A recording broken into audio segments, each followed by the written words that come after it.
Hi, um, welcome to our Spark at the library. It's a little different in February this time. With the incoming weather, we were very worried about the possibility of having to cancel this workshop. So instead, we're moving it to a kind of a grab and go and a virtual platform. So you guys are going to be watching this video and doing the activity with me. I'd love to see some of your pictures. So you parents have my email address so they can email pictures to me after you've made your wand, and we'll put them out on our Facebook page on Richland County, and we'll even send some to the library so that they can have some of those pictures to see what you guys are doing. One thing, we're going to have a lot of fun, and we're going to learn about electricity today. So again, it's our wands, and so I have mine here. Oh, and I don't have it connected completely, so it won't stay lit for very long, but we're going to have some fun making these today. So today we're going to start out our lesson by talking about electricity. I know it's going to be hard to answer questions that I have, but maybe it'll spark some discussion with your parents or an older sibling or somebody that knows a little bit more about electricity. So everything around you is made up of particles called atoms. And these atoms have smaller particles inside of them called electrons. Electrons always have a negative charge. When electrons move, they produce electricity. So that's how we get our electricity. And electricity is the movement or the flow of electrons from one atom to another. So don't worry if it seems difficult to understand, because electricity is pretty well difficult to understand. Electrons are called subatomic particles, which means that what they are doing is happening inside atoms. So this is pretty complicated science. So let's think back about learning about magnets. We know that there's a positive end and that there's a negative end on a magnet. So we have a plus and a minus, and they are attracted to each other. Well, it's the same for electrical charges. The negatively charged electrons try to match up with the positive charged electrons in an object. So how do electrons move from one atom to another? Well, they float around another atom until they receive enough electrical energy to be pushed. And then the energy that makes them move comes from a power source like a battery or your electrical outlet that you plug your computer in, your phone in, your iPad in. Those kind of outlets is what we're talking about. So this works sort of the same way as water flows through a hose when the faucet's turned on. That's a pretty good example of how to figure that out.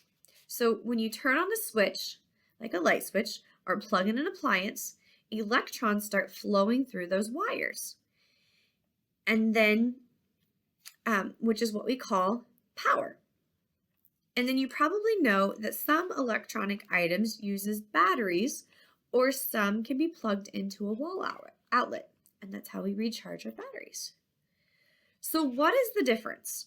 The electricity that comes from the outlets in your home is very, very powerful, and it has lots of electrons flowing with lots of energy, and that's called an alternating current, or AC electricity. Electrons in an AC travel back and forth very quickly, as fast as light can travel. And so through those wires, they're going across hundreds of miles from a big power plant to the outlets that are built into the walls of your houses. So, or even in the buildings, like the library where we usually meet at. So a lot of times you'll see those big towers with electric lines that are running. That's where all of those electrons are running through, and they're running all the way through to those outlets that are in your house. So because AC current is so powerful, it can also be very dangerous. So you should never touch the power lines when they're down. We should never take stick your finger in or even stick something inside those electric outlets. That's why mom and dad always taught us not to do that, because those are very, very dangerous. You can receive a big shock from that, and it can harm you from the strong currents that are coming through. Because, I mean, as we talked, it's going to flow really fast like a water hose, and those those electrons are just very well charged. So now we're going to talk about what a battery operates. So batteries are more like our 9-volt battery we have here, our AA batteries that run our remotes or maybe our favorite game. So let's dive into about battery power with electricity.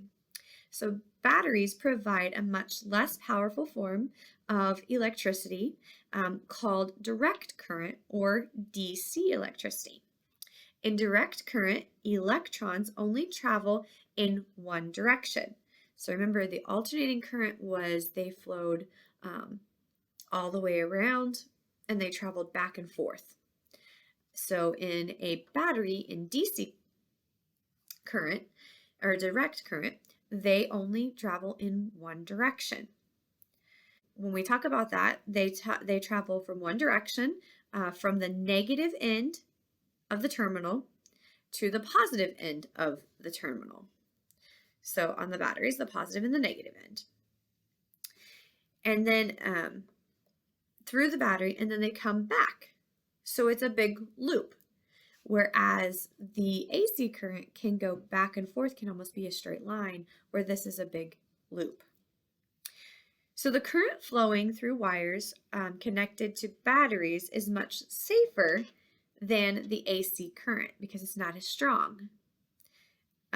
But it's also used, like our batteries that we have in our cell phones, the things that run our flashlights, anything like that is why we have the DC current in there, because it's not as such a high voltage and can harm you. So let's talk about circuits before we get started on our project. So we have such thing as an open current. So the current is what makes those electrons move through.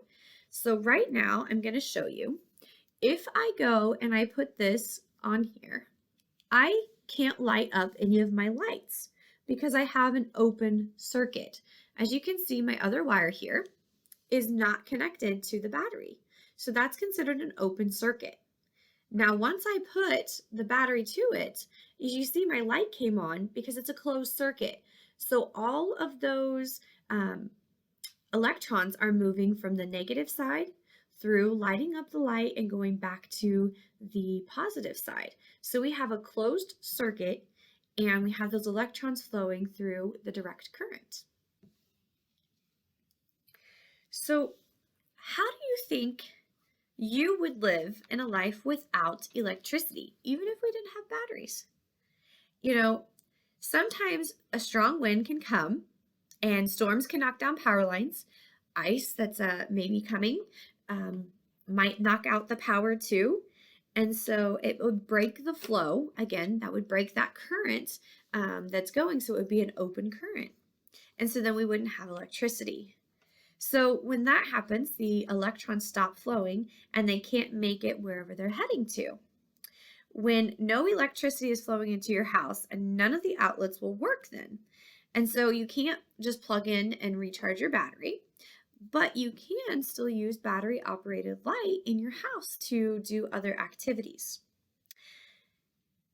Remember that the AC current, though, that we talked about earlier, the alternating current, are in those power lines. So if those power lines are down, they're still sending electrons back and forth in that, and they're still considered very dangerous. So just some food for thought to think about that. So just to remember, let's wrap up our thought process here before we do our activity. Electrons are tiny particles that are inside atoms that always have a negative charge, and that's what causes electricity. Current is electrons flowing to produce electricity.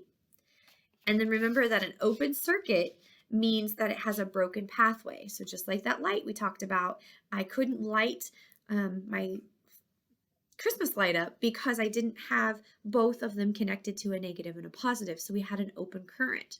So when we have a closed current, which is our last term, it is an uninterrupted pathway that electrons can flow along from a power source back to the other end of the other power source. So that's how your flashlights work. So we have the connection going on both ends, but if we take out a battery, we won't have enough connection there to go through, or maybe there is a prong that's wrong on the battery, and so it's not going to be a closed circuit, it's going to be an open circuit. So let's get busy and work on our actual wand for today. So in your kit, you should have 2 popsicle sticks, you should have a 9-volt battery, and then I have given you 2 Christmas lights that are conjoined. The reason we have that is because the 9-volt battery has a high charge with it. So we have more electrons flowing through when we go. So you're going to need 2 lights to connect to our battery. So just make sure that this works before we even get started. If not, you may have to go see if mom and dad has some old Christmas lights. So both of mine are working. That was my test on it. And I am just going to use good old plain duct tape. You can use any kind of tape that you want to hold on to your battery. We have exposed the wires here. So these are copper wires that run inside your Christmas lights. And we want to make sure that there is enough exposed that when you do your connection, that the light is going to turn on. So the first thing that I'm going to do is I like my power source to be at the end of the wand. There's different kinds of wands that you can make. So this is just one that we have in one of our old 4-H books. That is I think it was an electricity one. And that is a great project to take in 4-H. You can make all different kinds of things with it. I've seen circuit boards made where you turn on a light switch and it turns on a fan. One time one of our 4-H members did that, so that was kind of a cool project to see. So again, I just wrapped the battery, placed it on the end. I want mine really, really close to the end on here.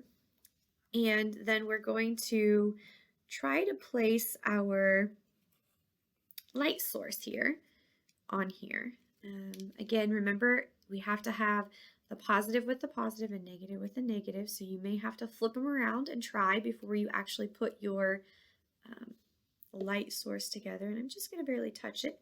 So like I see, I don't have my sources right, so I'm going to have to flip them here. So that one is the shorter end and this one. So as you can see, give me a second. Okay, so my lights are working. So what I'm going to do is I'm going to kind of put this in here and I'm going to tape it down so I can see it. And what I did was I kind of placed this one in here already, so it makes it easier whenever we come to turning on or making our circuit complete. It's going to be there. Okay. So all I'm doing is I push this on the back here, and then I'm going to tape it down on. Make sure you don't put your wire in where it's going to stick, because we want that to stick out a little bit. Okay. Now I'm going to take that other one and kind of wiggle it up here so it's sticking. I want it to stick inside there. If you can see that, it's sticking in there. And then my next deal is to take this and kind of bend this around so it sticks. Now I'm going to kind of hold that to my duct tape, and oh, I didn't have enough in there. So why am I not getting a shock right now is because this plastic and the popsicle are insulators, so they allow the electricity to flow through, but they don't allow me to get a shock. Now once I touch that metal to the metal, it is a conductor because metal is a conductor. And one thing to find really fun is to try to see what household items around that you have, or even fruits and vegetables work. So there is my wand. You can leave it like this, or you can actually do it double like I did to make it help in the other. But you have your wand that you can make your, if you're a Disney fan, I know my girls when they were younger, they liked Disney and they did the circle with and to make the Mickey ears, or you can pretend that you're Harry Potter and making a spell. So I hope you had fun making your wands with me today and learning about electricity. Again, I'd like to see all of your wands that you have made, so have mom and dad email them to me. Another thing to remember is you have not signed up for our March activity. We will be in person at the library and we'll be making some straw rockets. Hopefully it'll be a little bit warmer, so maybe we can go outside to let those off. If you haven't signed up, look for the link on the Richland County 4-H page. I'll also send it to the library and they will have it as well. So hopefully we will get to be in person on March 24th, and I will see you then.